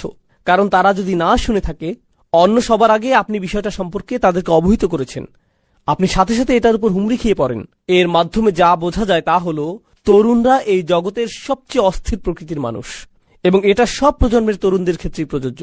তরুণরা মুহূর্তের মধ্যে একটা থেকে অন্য একটা, তারপর আরেকটা, এরপর আরো একটা জিনিসের দিকে ঝুঁকে পড়ে। তরুণদের কাছে যে জিনিসটা একসময় দারুণ ছিল, চমৎকার ছিল, খুবই সুন্দর ছিল, বা যেমনই ছিল, কয়েক সপ্তাহ পর একই জিনিসটা অর্থহীন, পচা, নগণ্য এবং বলার মতো নয় এমন হয়ে যায়। তারা খুব সহসাই বন্ধু পাল্টায়, একজন থেকে আরেকজন, তারপর আরেকজন, এবং এটাই হয়ে থাকে। এভাবে যখন যে জিনিসের চল থাকে, হ্যাঁ, এটা বোঝানোর সবচেয়ে সহজ উদাহরণ হলো, যেমন ধরুন ফোনের নতুন ভার্সন, ঠিক না? ফোনের নতুন ভার্সন, যা অনেকটা পুরনো ভার্সনের মতোই দেখতে, কিন্তু তারপরও মানুষ বলে দিতে পারে যে আপনার কাছে 4 আছে, 5 নেই, অথবা আপনার কাছে 5C আছে, 5S নেই। অথবা আপনি এমনিতে নিজেই বলতে পারেন এবং হঠাৎ নিজেকে ছোট মনে করতে পারেন, কারণ আপনার কাছে শুধু একটা ফোনই আছে, এটার কোনো স্ক্রিন নেই, আপনি এখনো বাটন ফোন ব্যবহার করেন। মানুষের সাথে এটাই হয়। আমি আমার মূল পয়েন্টে ফিরে আসি। এখন এমনটাই হয় যখন আমরা সবসময় বেশি পাওয়ার কথা ভাবতে থাকি। আমরা মনে করি আমরা আরো অনেক কিছু পাওয়ার দাবি রাখি, ঠিক আছে? এই অনুভূতিটাই আমাদেরকে সার্বক্ষণিক একটা অতৃপ্তিতে ডুবিয়ে রাখে। আমরা বরাবরই অসন্তুষ্ট থাকি। এটা এ ধরনের চিন্তার একটা প্রভাব। আমরা সবসময় ক্রুদ্ধ হয়ে থাকি। যা কিছু আপনার সামনে আসুক, আপনি এটা নিয়ে বিদ্রুপ করেন। আপনি এটা কোনো না কোনোভাবে পাশ কাটিয়ে আসেন। হয় সেটা নিয়ে হাসি তামাশা করেন, অথবা মন্তব্য করেন, ছোট কোনো অঙ্গভঙ্গি বা চাহনি দেন, বলেন হ্যাঁ আমার কি। সবকিছুর প্রতি আপনার প্রতিক্রিয়া এমনটাই হয়। এর মানে হলো জীবনকে কিভাবে উপভোগ করতে হয় সেটা আপনি জানেন না, কারণ আপনি আপনার চারপাশের সবকিছুকে অগ্রাহ্য করেছেন। আপনার মতে সবকিছুকে এভাবেই নগণ্য মনে করতে হয়। আপনি কোনো কিছু আর ভালোভাবে মূল্যায়ন করতে পারেন না। টিনেজারদের বেড়াতে নিয়ে যান, তখন কি হয়? তোমাকে আনন্দিত দেখাচ্ছে না কেন? হোটেলটা কেমন বলো তো? কি অপূর্ব দৃশ্য দেখো। মোটামুটি। তারা মূল্যায়ন করতে পারে না। মূল্যায়ন করার ক্ষমতা আপনার কাছ থেকে কেড়ে নেওয়া হয়েছে। এই যে অতিমাত্রার লোভ, প্রতিনিয়ত এবং তাৎক্ষণিক আনন্দ পাওয়ার ইচ্ছা, এগুলোর ফলে কি হয় জানেন? তরুণদের পুরো একটা প্রজন্ম গড়ে উঠেছে যারা চরম উদাসীন এবং নিরুৎসাহিত। তারা প্রতিনিয়ত এত বেশি কিছু করার এবং এত বেশি জিনিস পাওয়ার প্রতি আকৃষ্ট হয় যে তারা জীবনে কোনো কিছু অর্জন করে নেয়ার ইচ্ছাই হারিয়ে ফেলে। তারা শুধু বাসায় বসে থাকে আর সারাদিন ভিডিও গেম খেলে, আর নেটফ্লিক্সে বা অ্যামাজনে, হুলু কিংবা ইউটিউব বা অন্য যেখানেই হোক একটার পর একটা ভিডিও দেখে এবং এভাবেই চলতে থাকে। আপনি যদি তাকে প্রশ্ন করেন তুমি কি করতে চাও, কিছু না। তুমি আগামীকাল কি করবে, এই তো কিছু না। তোমার জীবনের লক্ষ্য কি, আমার তেমন কোনো লক্ষ্য নেই। তোমার মেজর বিষয় কোনটা, আমি এখনো ঠিক করিনি। কি বলো তুমি, 5 বছরের সিনিয়র অথচ এখনো তোমার মেজর ঠিক করনি? আমি নিশ্চিত না, আমি অনেক কিছু চেষ্টা করেছি, তারপরও আচ্ছা যাকগে। তাহলে আপনি একেবারে নিরুৎসাহী একটা প্রজন্ম দেখেন। আপনি জানেন এই ধরনের সম্পূর্ণ নিরুৎসাহী একটা মানব সভ্যতা গড়ে উঠলে কি হয়? এই যে প্রচন্ড লোভী মানুষগুলো যারা অন্যায় করে এবং আক্ষরিক অর্থে পৃথিবীর সম্পদগুলো লুট করে থাকে আর দুর্বলদের অন্যায়ভাবে নিয়ন্ত্রণ করে, তারা এত সবকিছু করার পরও পার পেয়ে যায়, কারণ সংখ্যাগরিষ্ঠ লোকজনেরই এগুলো পরোয়া করার মতো অনুভূতি নাই। তাদের আত্মকেন্দ্রিকতা তাদেরকে সম্পূর্ণ অনুভূতিহীন বানিয়ে দিয়েছে। আমার চাওয়াগুলো যতক্ষণ পূরণ হচ্ছে, এসবের কি দরকার? তাহলে আমরা এমন একটা সময় বাস করছি যেখানে আপনি টিভিতে চ্যানেল পরিবর্তন করে করে দেখতে পারেন, অথবা ফেসবুক পেজ বা অন্য কোথাও যেখানে বিজ্ঞাপন দেখায়, যেখানে আফ্রিকার বাচ্চাদের কষ্ট, অথবা বাংলাদেশে ঘটে যাওয়া ভয়াবহ বন্যার দৃশ্য বা পাকিস্তানে ঘটে যাওয়া কোনো তীব্র ভূমিকম্পের দৃশ্য দেখানো হয়, আর আপনি সেই ছবিগুলো দেখেন এবং আপনার মধ্যে কিছুই হয় না, আপনার কোনো কিছুর পরিবর্তন হয় না, চোখ দিয়ে পানি আসে না, কিছুই হয় না। আপনি মানুষের দুঃখ দুর্দশা থেকে সম্পূর্ণ বিচ্ছিন্ন। এটা কতটা ভয়াবহ ব্যাপার আপনি জানেন? দেখুন, আমরা কিন্তু এখানে ঈমান নিয়ে কথা বলছি না, আমরা বলছি ধীরে ধীরে আমাদের মধ্যে মনুষ্যত্ব কমে যাচ্ছে। এগুলো মানবিক অনুভূতি। আপনি হতে পারেন একজন খ্রিস্টান, একজন ইহুদি কিংবা নাস্তিক। যখন আপনি কোনো মানুষের দুঃখ কষ্ট দেখবেন, অবশ্যই আপনার মধ্যে এর প্রভাব পড়ার কথা। আপনার মনের মধ্যে এমন কিছু ঘটবে যা আপনাকে পীড়া দিবে, মানুষকে সাহায্য করার আকাঙ্ক্ষা তৈরি হবে। কিন্তু যখন এই ধরনের কিছুই হয় না, তখন আপনি চ্যানেল পাল্টে সেটাই দেখেন যা দেখতে আপনার মন চায়, একটা মুভি যেটা আপনার মস্তিষ্ক থেকে এগুলো আবার মুছে দিবে। আজকাল এটাই ঘটে চলছে। এটা সত্যিই খুবই ভয়ঙ্কর সময়। আমি একটা মুসলিম দেশে গিয়েছিলাম, সেখানে একজন আরবকে জিজ্ঞেস করলাম এখানকার মানুষরা কিভাবে সময় কাটায়, তরুণরা কিভাবে সময় কাটায়। আমি অন্তত 50 জন লোকের কাছ থেকে একই উত্তর পেয়েছি যে তারা শপিং মলে ঘুরতে পছন্দ করে। এদেশে বেশ গরম, সারাদিন তাপমাত্রা বেশি থাকে, তারা বাইরে বের হয় না। শপিং মলগুলো রাতে খোলা থাকে, মাগরিব থেকে ফজর পর্যন্ত মলগুলো মানুষে ভর্তি থাকে। এরাই আপনাদের উম্মাহ, আপনাদের ভবিষ্যৎ প্রজন্ম। বাবা হিসেবে তারা কেমন বাবা হবে, মা হিসেবে কেমন মা হবে ওরা, ইসলামের কেমন দায়ী হবে, কেমন সরকার তারা চালাবে, ভবিষ্যতে কেমন মানুষ হবে ওরা, কেমন মুসলিম হবে সে কথা বাদ দিন, মানুষ হিসেবে ওরা কেমন হবে, বুঝতে পারছেন? যাই হোক, আমি আমার বক্তব্য সংক্ষিপ্ত করছি। আমার হয়তো আর 5 মিনিট সময় বাকি আছে। আজকে আমি আপনাদের যে বিষয়টা বলতে চাই সেটা হচ্ছে কোরআনের ক্ষমতা। আমি জানি আপনারা বহু লেকচার শুনেছেন যেখানে আপনাদের বলা হয়েছে যে আমাদেরকে কোরআন শিখতে হবে, এর অর্থ আমাদের বুঝতে হবে, এটা আমাদের অধ্যয়ন করতে হবে, তেলাওয়াত করতে হবে, মুসলিম হিসেবে কোরআনের সাথে আমাদেরকে সম্পৃক্ত থাকতে হবে। এই কথাগুলো আপনারা 1000 বার শুনেছেন। আমি আশা করছি আমি ওই আলোচনাগুলোর সাথে একটা নতুন মাত্রা যোগ করব, শুধুমাত্র একটা। আমি আমার নিজের ব্যক্তিগত অভিজ্ঞতা থেকে কিছু কথা বলছি। আমি চাই আপনারা এগুলো বোঝার চেষ্টা করুন। দেখুন, আমার জীবনে জীবন দর্শনের জ্ঞানগত সমস্যা ছিল, নৈতিক সংশয় ছিল, আবেগ অনুভূতির সমস্যা ছিল, ঠিক আছে? আমাদের সবার জীবনে কখনো না কখনো আবেগ অনুভূতির দ্বন্দ্ব থাকে, সবারই কখনো না কখনো অস্তিত্ব নিয়ে চিন্তার সংকট থাকে, জ্ঞান বিচক্ষণতার সংকট থাকে, কিংবা কোনো না কোনোভাবে আর্থিক সংকট থাকে। আমার জীবনের সেরা উপহারটা সম্ভবত আমার শিক্ষক আমাকে দিয়েছিলেন। তিনি বলেছিলেন, তুমি যখনই কোনো সমস্যায় পড়বে আল্লাহর কিতাবের কাছে সাহায্য চাও, আল্লাহর কিতাবের দিকে মনোনিবেশ করো।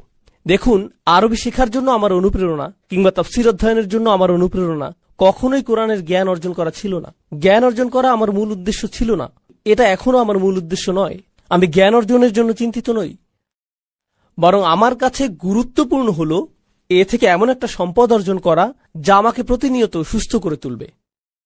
বিষয়টা এমন, আমি মনে করি কোরআন একটা কূপের মতো, আর আমি প্রায় তৃষ্ণার্ত হই। যখনই আমার তৃষ্ণা পায় আমি কোরআনের কাছে যাই, এখান থেকে তৃষ্ণা মেটাই এবং আমি ভালো বোধ করি, এটা আমাকে প্রশান্ত করে। দেখুন, আমাদের বুঝতে হবে যে কোরআন হলো আর শিফা, কোরআন হচ্ছে শিফা, এটা মানুষকে সুস্থ করে তোলে। অনেকেই মনে করেন এই তো আমি কোরআনের অর্থ পড়ছি, আমি অনেক কিছু বুঝতে পারছি, আমি অনেক বিষয় শিখছি, আমি কিছুটা আরবি ভাষাও শিখছি, খুবই ভালো কথা।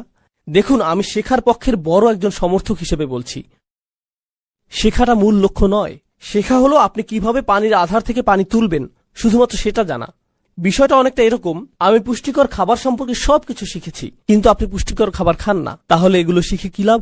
আমি সঠিক খাদ্যাভ্যাস, ভালো ব্যায়াম সম্পর্কে জেনেছি, আমি জানি কোন কোন ব্যায়ামগুলো করা উচিত, কখন করা উচিত, এগুলো সব আমি জানি, কিন্তু আপনি এগুলোর একটাও করেন না। আমি গাড়ি সম্পর্কে সবকিছু জানি কখন গাড়ির তেল পরিবর্তন করতে হয়, গাড়ির কোনো কিছুর সংযোগ ছুটে গেলে কিভাবে ঠিক করতে হয়, কিন্তু আপনি নিজের গাড়ির যত্ন নেন না। কি করছেন আপনি? আপনি কেন এগুলো শিখেছেন? এই জ্ঞান আপনাকে সাহায্য করার কথা ছিল, তাই না? আমি যে বিষয়টা প্রমাণ করতে চাইছি, বেশিরভাগ সময় আমরা জোর দিয়ে বলতে থাকি আমাদের জানতে হবে, শিখতে হবে, কিন্তু আয়াতটির বক্তব্য অনুযায়ী কোরআন এখন বিষয়বস্তু পরিবর্তন করে একটি বিশেষ দলের প্রতি ইঙ্গিত করেছে, যাদেরকে বলা হয় আল মুখাল্লাফুন। আল মুখাল্লাফুন অর্থ যারা পেছনে থেকে গিয়েছিল। তারা রসুল সাল্লাল্লাহু আলাইহি সাল্লামের স্বপ্নের বাস্তব রূপদানের উদ্দেশ্যে মক্কা অভিমুখে অগ্রসর হওয়ার অভিযানে যোগ না দিয়ে পেছনে থেকে গিয়েছিল। আর মুসলিমরা মদিনায় ফিরে আসার আগেই এই সূরাটি নাজিল হয়েছিল। এখানে আল্লাহ সেই কথোপকথন সম্পর্কে জানাচ্ছেন, রসুল সাল্লাল্লাহু আলাইহি সাল্লাম মদিনায় পৌঁছানোর পর যা ঘটবে এবং এই লোকগুলো তখন যা বলবে। তারা কিছু কথা বলবে, আর আল্লাহ ইতিমধ্যে জানেন তারা কি বলবে। তিনি রসুল সাল্লাল্লাহু আলাইহি সাল্লামকে তা আগাম জানিয়ে দিচ্ছেন।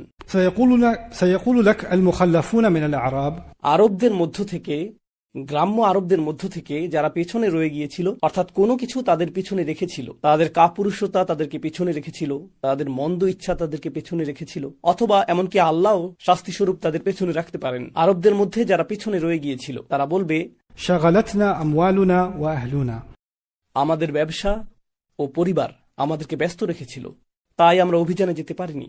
এখানে মজার বিষয় হলো, তারা বলেনি যে اشتغلنا بأموالنا وأهلنا আমরা আমাদের ব্যবসা ও পরিবার নিয়ে ব্যস্ত হয়ে পড়েছিলাম, বরং তারা বলছে আমাদের পরিবার আমাদেরকে ব্যস্ত রেখেছিল এবং আমাদের সম্পদ আমাদেরকে ব্যস্ত রেখেছিল। সুতরাং আমরা মূলত ব্যস্ত ছিলাম না, বরং এটা ব্যবসায়ের দোষ এবং পরিবারের দোষ। তারা আমাদেরকে ব্যস্ত করে রেখেছিল। বালাগা বা অলঙ্কার শাস্ত্রে এই ধারণাটিকে বলা হয় মুসনাদ ও মুসনাদ ইলাইহ, অর্থাৎ কার্যকারণকে কারো উপরে আরোপ করা হচ্ছে। তারা এই ব্যস্ততাকে নিজেদের উপর নয়, বরং সম্পদ ও সন্তানদের উপর আরোপ করছে। কারণ আমি কি করব, ব্যবসা, সম্পদ, পরিবার, অনেক বাধ্যবাধকতা, তাই আপনার সাথে যেতে পারিনি। তো شغلتنا أموالنا وأهلنا فاستغفر لنا সুতরাং আমাদের জন্য ক্ষমা প্রার্থনা করুন। উল্লেখ্য যে রসুল সাল্লাল্লাহু আলাইহি সাল্লাম যখন তাদের জন্য ক্ষমা প্রার্থনা করবেন তা প্রকাশ্যে হবে, আর এর অর্থ এর মাধ্যমে এই লোকদেরকে স্বীকৃতি দেওয়া হবে। কারণ নবীজি কারো জন্য দোয়া করার অর্থ তারা যেন একটা সবুজ সংকেত পেয়ে গেল, তাই না? তারা এখন অনুমোদিত। সুতরাং এটা সমাজে তাদের গ্রহণযোগ্যতা পাওয়ার একটা কৌশল। লোকেরা মনে করবে না যে তারা মুনাফিক, কারণ রসুল নিজেই আমাদের জন্য দোয়া করেছেন। আসলে ইস্তেগফারের প্রতি তাদের কোনো আগ্রহ নেই, বরং মানুষের মধ্যে বিশ্বাসযোগ্যতা হারানোই তাদের মূল উদ্বেগের বিষয়। এটাই মূল উদ্বেগের বিষয়। তো তারা আপনার কাছে এসে এই কথা বলবে, يقولون بألسنتهم ما ليس في قلوبهم তারা তাদের জিহ্বা দিয়ে এমন কথা বলবে যা তাদের হৃদয়ে নেই। অন্য কথায়, মদিনায় এবং আমাদের জীবনেও এমন অনেক লোক থাকবে যাদেরকে দেখে মনে হবে যে তারা ধর্মের সাথে সম্পর্কিত কিছু চাইছে, কিন্তু মূলত এর সাথে ধর্মের কোনো সম্পর্ক নেই। এটা আসলে তাদের সামাজিক অবস্থানের সাথে সম্পর্কিত। তো ধর্মকে শুধুমাত্র ব্যবহার করা হচ্ছে সামাজিক আবরণ হিসেবে, নির্দিষ্ট দল, গোষ্ঠী বা জনসমষ্টির মাঝে বিশেষ ভাবমূর্তি বজায় রাখার জন্য।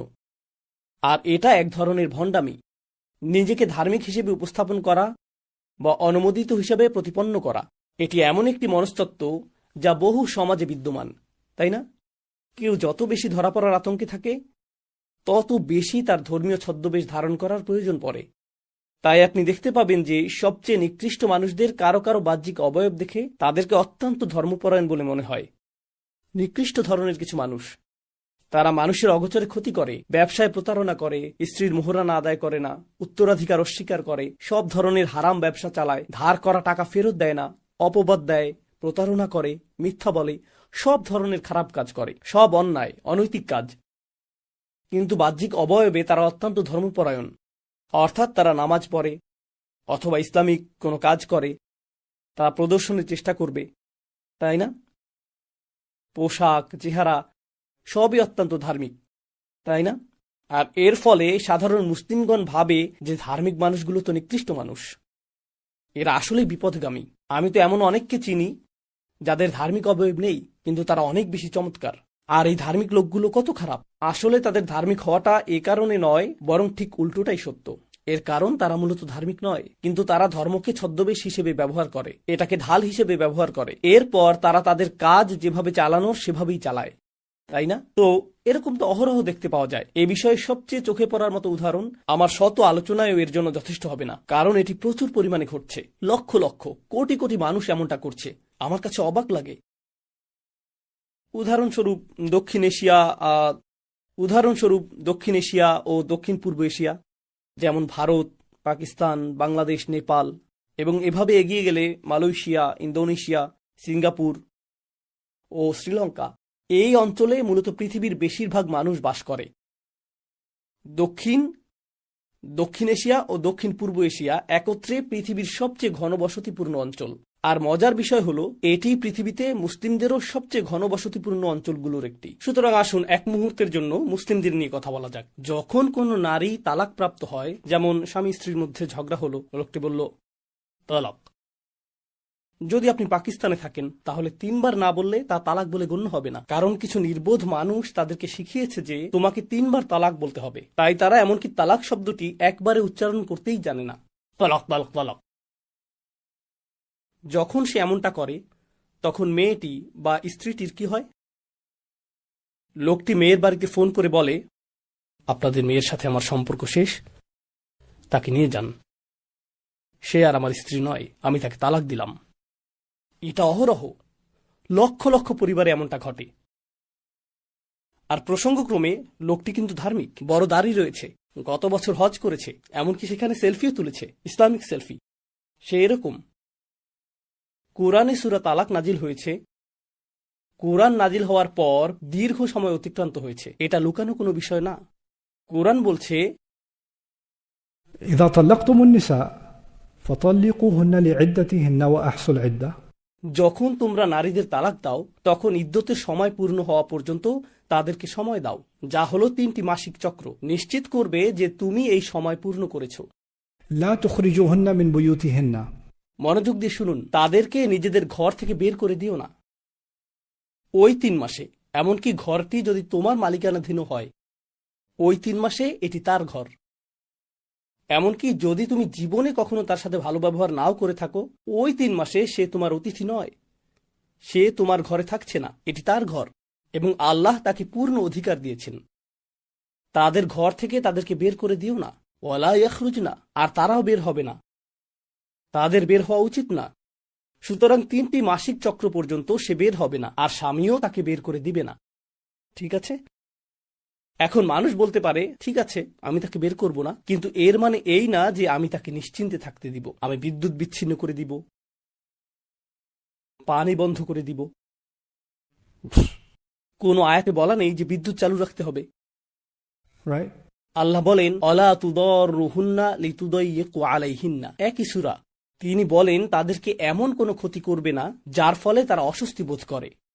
তো এখানে বলা হলো তুদররুহুন্না, তাদের ক্ষতি করা, লিতুদাইয়িকু আলাইহিন্না, যার ফলে তারা ভিতরে অস্বস্তি বোধ করে। অর্থাৎ তোমাকে শুধু শারীরিক ক্ষতি থেকে বিরত থাকতে হবে না, তোমাকে নিশ্চিত করতে হবে যে তোমার কোনো কাজে সে যেন মানসিকভাবে আঘাত না পায়। কারণ স্পষ্টতই তোমরা একে অপরকে মানসিকভাবে সামলাতে পারছিলে না, কিন্তু বিশেষ এই সময়ে তোমাকে আগের চেয়েও ভালো হতে হবে। কারণ আল্লাহ বলছেন, এখন তুমি আমার নির্ধারিত সময়ে প্রবেশ করছো, যখন তুমি ইদ্যতের সময়সীমায় প্রবেশ করেছো। এর আগ পর্যন্ত তোমরা ছিলে স্বামী স্ত্রী, সেটা ছিল তোমার স্ত্রীর মধ্যকার ব্যাপার। কিন্তু যেই মুহূর্তে তুমি তলাক উচ্চারণ করলে, এটি এখন তুমি, আল্লাহ ও তোমার স্ত্রীর মধ্যে। তোমার বোঝাপড়া এখন তার সাথে নয়, বরং সরাসরি আল্লাহর সাথে। আর আল্লাহ বলেছেন, এটা তোমার সময় নয়, এটা আমার সময়, আমি তাকে এই ইদ্যত দিয়েছি, আর তুমি তার সাথে সেভাবেই আচরণ করবে যেরকমটা আমি আদেশ করেছি। এর আগ পর্যন্ত তোমরা বন্ধু হতে পারো, কখনো কখনো একে অপরের উপর রাগ করতে পারো, কিন্তু ওই 3 মাসে নয়। অলা তুদররুহুন্না লিতুদাইয়িকু আলাইহিন্না, এই 3 মাসের জন্য। এখন আপনারা আমাকে বলুন, ধার্মিক মুসলিম পরিবারগুলো হিজাব, দাড়ি, পূর্ণ ইসলামিক অবয়ব, আর সেই হিজাবি মা যিনি প্রতি সপ্তাহে ইসলামী আসরের আয়োজন করেন, তিনি বলছেন, আমার ঘর থেকে বের হয়ে যাও, এটা আমার ছেলের ঘর। আর সেই সপ্তাহে তিনি সূরা তালাকের তাফসীর নিয়ে আলোচনা করেন। বুঝতে পারছেন বিষয়টা? এটা কোন ধর্ম? এটা কোন ধর্ম? আমাদের সমাজে এত বেশি গুরুত্ব দেওয়া হয় মুরগিটি কোথা থেকে কিনেছো, এটা কি হালাল মুরগি, এটা কি জবিহা হালাল, এটা কি সুবার জবিহা হালাল, ছুরিটা কি হালাল, লোকটা কি হালাল, তার হাত কি হালাল, হালাল কতটা হালাল। আপনি নিশ্চিত করেন যে এটা হালাল, কিন্তু এই সকল হারাম কাজ আপনি প্রকাশ্যে করছেন, আল্লাহর আয়াতকে উপহাস করছেন। এতে কোনো সমস্যা নেই, কোনো সমস্যা নেই, এগুলো কোনো ব্যাপারই না। মানুষ নিশ্চিত করে, এভাবে চেক করে নিশ্চিত করে, ভাই ভাই আপনার কাপড় গোড়ালির কিছুটা নিচে নেমে গেছে। أما أسفل الكعبين ففي النار. গোড়ালির নিচে থাকলে সে অংশ জাহান্নামে যাবে। একই লোক, সে এখনো তার স্ত্রীর মোহরানা আদায় করেনি। একই মানুষ, এটা কি? একই লোক যে বাবা মারা যাওয়ার পর তার বোনের উত্তরাধিকার প্রদান করেনি। একই লোক, একই লোক। আমি এটা বুঝতে পারি না।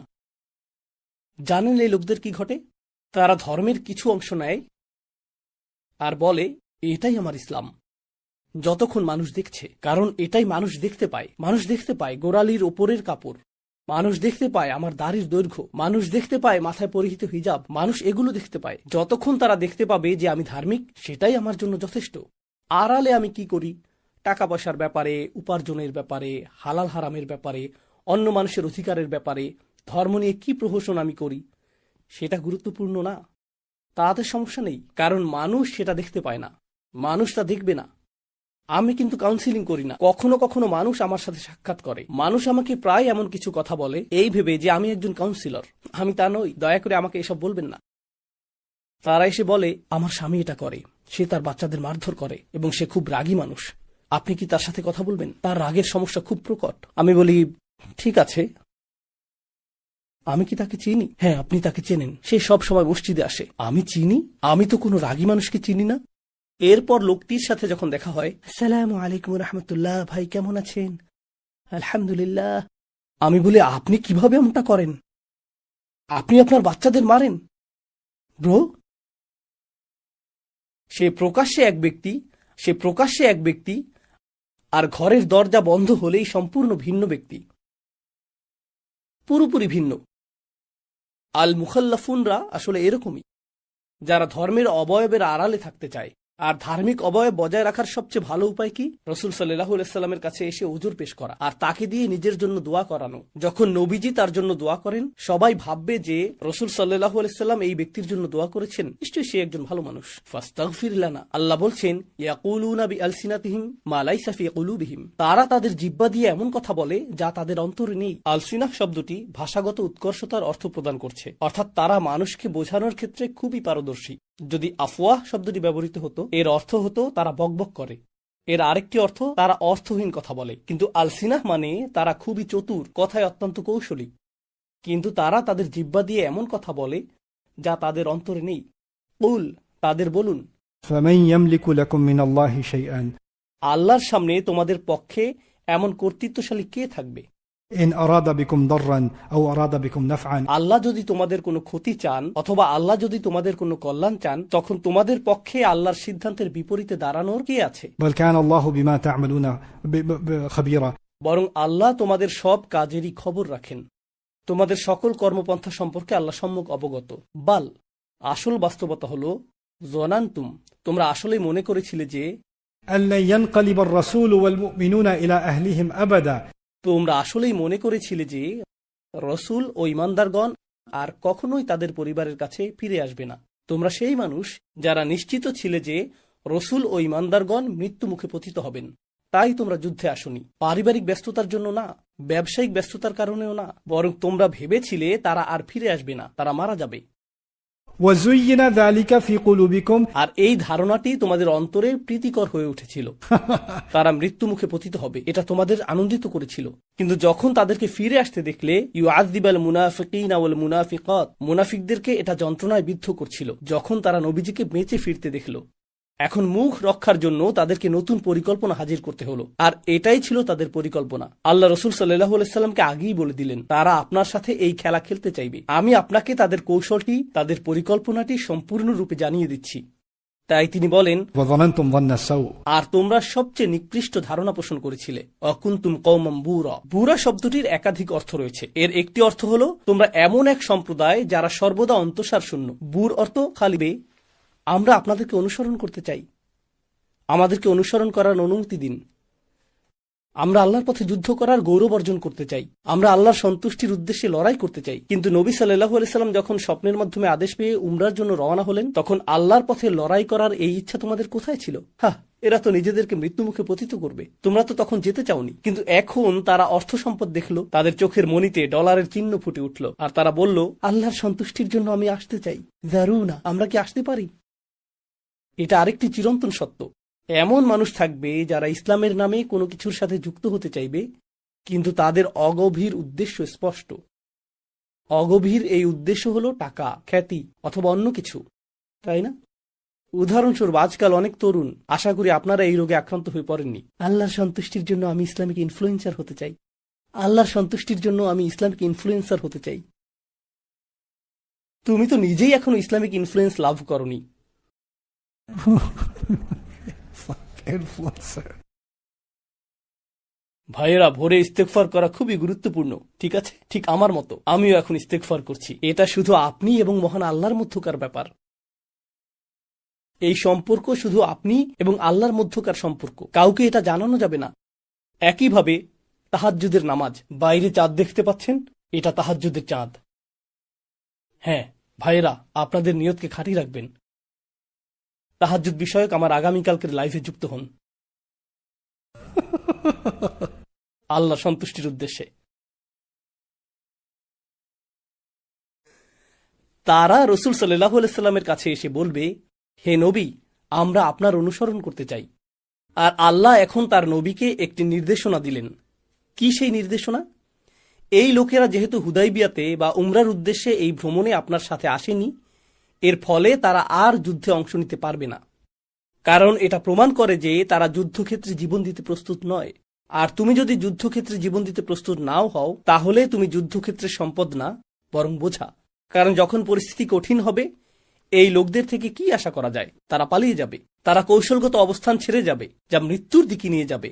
এদের কোথাও না নেয়াটাই উত্তম। তো যখন তারা আপনার কাছে এসে এই কথা বলে, আল্লাহ বলেন, يريدون أن يبدلوا كلام الله. তারা আল্লাহর বাণী পরিবর্তন অথবা প্রতিস্থাপন করতে চায়। আল্লাহ তার সিদ্ধান্ত জানিয়ে দিয়েছেন। আল্লাহর কালামটি কি?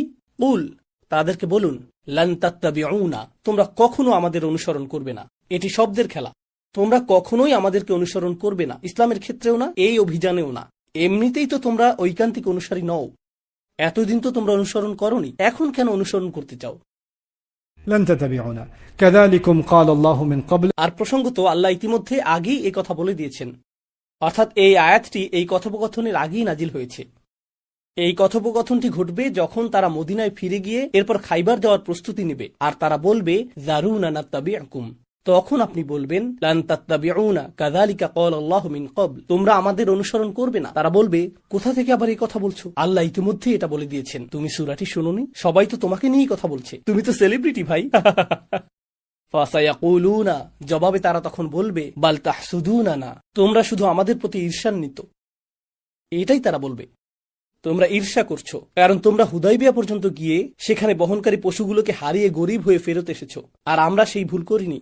তাই তোমরা মনক্ষুণ্ণ হয়েছো এই জন্য যে আমরা এই বিপর্যয় এড়াতে সক্ষম হয়েছি। তাই তোমরা আমাদেরকে এই সম্পদ পেতে দিতে চাচ্ছ না। বাল, আর যখন তারা এমন কথা বলে আপনাকে উত্তেজিত করতে চায়, প্রসঙ্গত মানুষ যখন এরকম কথা বলে, তখন আপনার মনে হয় আমাকে জবাব দিতে হবে। এখানে তারা মূলত সোশ্যাল মিডিয়ার ট্রলে পরিণত হলো। বাল তাহসুদুনানা, তোমরা শুধু ঈর্ষা করো। আর আল্লাহ কি বলছেন? বাল কানু লা ইয়াফকাহুনা ইল্লা কলিলা, বরং তোমরা সামান্য কিছু ছাড়া আসলে কিছুই বোঝো না। এরা অত্যন্ত ক্ষুদ্র বুদ্ধির মানুষ। আল্লাহ বলছেন, যখন মানুষ আপনাকে উত্তেজিত করতে চায়, এটা এই ইঙ্গিত প্রদান করে যে তাদের বুদ্ধির পরিমাণ আনুবীক্ষণিক, অতি ক্ষুদ্র।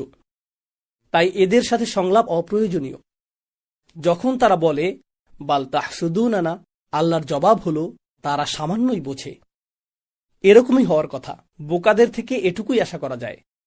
بل كانوا لا يفقهون إلا قليلا. এটা আমাদের শিখাচ্ছে কিভাবে আমরা এগুলো মোকাবেলা করব। আজকাল মানুষ অনলাইনে কিছু দেখলে সঠিকভাবে তাতে মনোযোগ দেয় না। তারা শুধু কমেন্ট পড়ে, তারা শুধু নিচের মন্তব্যগুলো পড়ে। আমার সমস্যা হলো, আমি কখনো ইতিবাচক মনোভাবের কারণে কমেন্ট করিনি। মাঝে মাঝে আমি মজা করার জন্য ফিরতি কমেন্ট করি, এমন মানুষের উদ্দেশ্যে যারা আমাকে নিয়ে কমেন্ট করে। শুধুমাত্র মজা নেওয়ার জন্য, কারণ আমি এটা উপভোগ করি। একবার এক লোক আমার দাড়ির সাইজ নিয়ে ক্ষুব্ধ হয়ে লিখল, ভাই আপনার দাড়ির ঠিক নেই, কিন্তু সে বিয়ার্ড বানান ভুল করে ব্রেড লিখেছিল, অর্থাৎ আপনার রুটির ঠিক নেই। আমার একটা ছবিতে স্যুট পরিহিত ছিলাম, এক লোক বলল, ভাই পোশাকটি ঠিক হয়নি। তার প্রোফাইল পিকচারে সে সানগ্লাস পরেছিল। তো আমি বললাম, আপনি ঠিক বলেছেন, আমি সানগ্লাস পরতে ভুলে গিয়েছিলাম।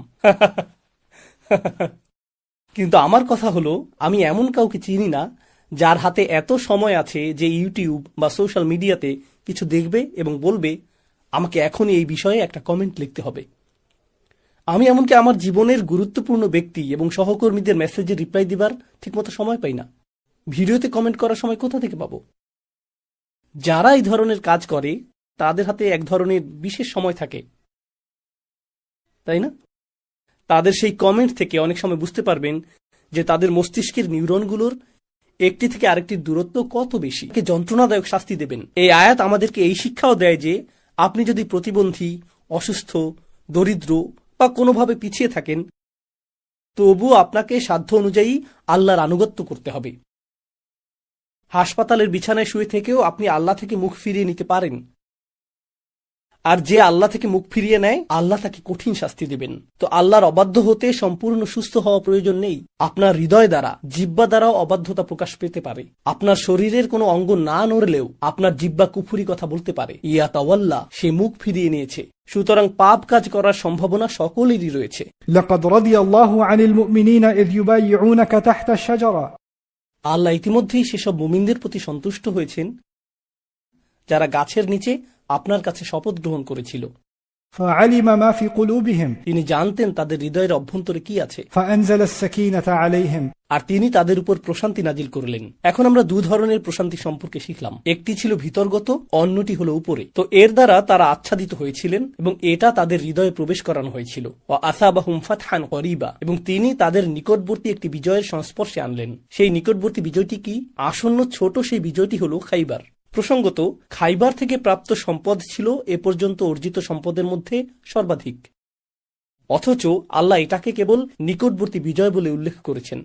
কিন্তু প্রথমে বর্ণিত বড় সেই বিজয়, সুস্পষ্ট সেই বিজয়, ইন্না ফাতাহনা লাকা ফাতহাম মুবিনা, সেটা ইতোমধ্যেই হুদাইবিয়াতেই ঘটে গেছে। সুতরাং আল্লাহর দৃষ্টিতে বস্তুগত বিজয়ের তেমন গুরুত্ব নেই, কারণ রিজিক আল্লাহর হাতে। নৈতিক বিজয়, আধ্যাত্মিক বিজয়, কৌশলগত বিজয়, সেটাই অনেক বেশি গুরুত্বপূর্ণ। অমাগানিমা কাসীরাতান ইয়াখুযুনাহা, এবং অনেক অনেক যুদ্ধলব্ধ সম্পদ আসবে যা তোমরা গ্রহণ করবে। ওয়াকান আল্লাহু আজিজান হাকিমা, আর আল্লাহ সর্বদাই চূড়ান্ত কর্তৃত্বের অধিকারী, প্রজ্ঞাময়। وعدكم الله مغانم كثيرة আল্লাহ তোমাদেরকে অগণিত যুদ্ধলব্ধ সম্পদের প্রতিশ্রুতি দিয়েছেন, যেগুলো তোমরা সহজেই গ্রহণ করবে। ফাআজ্জালা লাকুম হাযিহি, আর আল্লাহ এর কোনটি তোমাদের জন্য ত্বরান্বিত করেছেন, অর্থাৎ আল্লাহ এগুলোকে দ্রুততর করেছেন। তোমাদেরকে দীর্ঘ অপেক্ষা করতে হবে না। এটা আমি আগামীকাল বিস্তারিত বলবো। তো গত পর্বে এবং এই পর্বে আমি আপনাদের যে ইতিহাস বলেছি তা ছিল এই সূরা নাজিল হওয়ার আগের ঘটনা, তাই না? এরপর সূরাটি নাজিল হলো, কিন্তু এখন সূরাটি এমন কিছু ঘটনার কথা বলছে যা সূরাটি নাজিলের পরে ঘটবে, অর্থাৎ এটি ভবিষ্যতের কথা বলছে। তো আমরাও সেগুলো ভবিষ্যতে আলোচনা করব। এগুলো কোন ঘটনার দিকে ইঙ্গিত করছে সেটা পরে আসছে। আমরা এক ধরনের প্রতীক্ষায় আছি, ঠিক যেমন সাহাবীরা প্রতীক্ষায় ছিলেন যে কোন বিষয়ে কথা বলেছেন। সেগুলো শুধু তোমরা গ্রহণ করবে সেই অপেক্ষায় রয়েছে। ভাষাগত দিকে লক্ষ্য করুন, বারবার কি উঠে আসছে? অনেক টাকা আসছে, অনেক সম্পদ আসছে, অনেক জমি আসছে, অনেক উপায় উপকরণ আসছে।